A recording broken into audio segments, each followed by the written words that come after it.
હું પ્રવીણ મહત્વના સમાચારથી બુલેટિનની શરૂઆત કરીએ। અંબાજી નજીકના રીંછણી ગામે તળાવમાં ડૂબી જવાથી 3 માસૂમ બાળકોએ પોતાનો જીવ ગુમાવ્યો। આ ગામમાં 4 બાળકો નાહવા માટે તળાવ કિનારે ગયા હતા।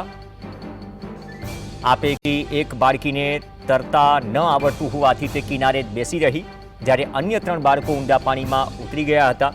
લાંબા સમય સુધી બાળકો બહાર ન આવતા બાળકીએ ઘરે જઈને જાણ કરી, જેના પગલે ગ્રામજનો અને પરિવારજનો તળાવ કિનારે દોડી આવ્યા। આ ઘટનામાં 7, 8 અને 10 વર્ષના 3 બાળકોના મોત થતા સમગ્ર આદિવાસી સમાજ અને પંથકમાં શોકની લાગણી છે। મહિલાઓ અને પરિવારજનોના આક્રંદથી વાતાવરણ ગમગીન બન્યું હતું। તો 3 બાળકોના મોત થયા છે। તળાવમાં કોન્ટ્રાક્ટર દ્વારા મસ્ત મોટા ખાડા ખોદી દેવાતા 3 બાળકો એ ખાડામાં જે પાણીનું ઊંડાણ હતું તેમાં ગરકાવ થયા અને મોતને ભેટ્યા।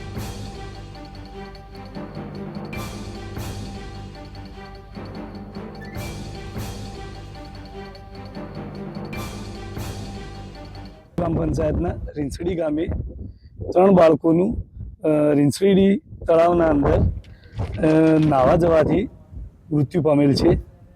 ગામ લોકોના જણાવ્યા અનુસાર 3 બાળકો નાહવા ગયેલા હતા, તો એમનું મૃત્યુ પામ્યું છે અંદર। તો 3 માસૂમ બાળકોના મોતની આ દુર્ઘટના માટે સ્થાનિક ગ્રામજનોએ તળાવમાં કામ કરી રહેલા કોન્ટ્રાક્ટરની ગંભીર બેદરકારીને જવાબદાર ઠેરવી છે। હાલમાં તળાવમાં કરોડો રૂપિયાના વિકાસ કામો ચાલી રહ્યા છે, જેમાં કોન્ટ્રાક્ટર દ્વારા ઊંડા ખાડા કરવામાં આવ્યા છતાં કોઈ પણ પ્રકારના ચેતવણી સૂચક બોર્ડ લગાવાયા નથી કે સુરક્ષા માટે કોઈ વ્યવસ્થા નથી કરાઈ। ગ્રામજનોનો આક્ષેપ છે કે આવી બેદરકારીને લીધે જ નિર્દોષ બાળકોએ જીવ ગુમાવવો પડ્યો। બનાવની જાણ થતાં જ સરપંચ, તલાટી અને મોટી સંખ્યામાં ગ્રામજનો ઘટના સ્થળે એકત્ર થઈ ગયા।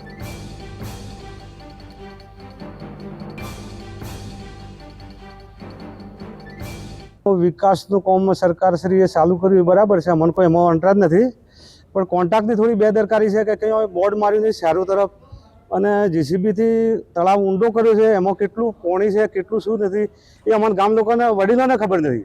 અને અજાણથી આ છોકરા 3 માસૂમ બાળકો આવી ગયા અને ડૂબીને મરી ગયા છે, એટલે આ બેદરકારી થોડી કોન્ટ્રાક્ટરની છે। અમારા સરકારને કોઈ કશું કહેવાનું નહીં, પણ સરકારશ્રીને અમારે નમ્ર વિનંતી છે કે આ લોકોને જે સહાય મળતી હોય જે તો મદદ કરો ઘરે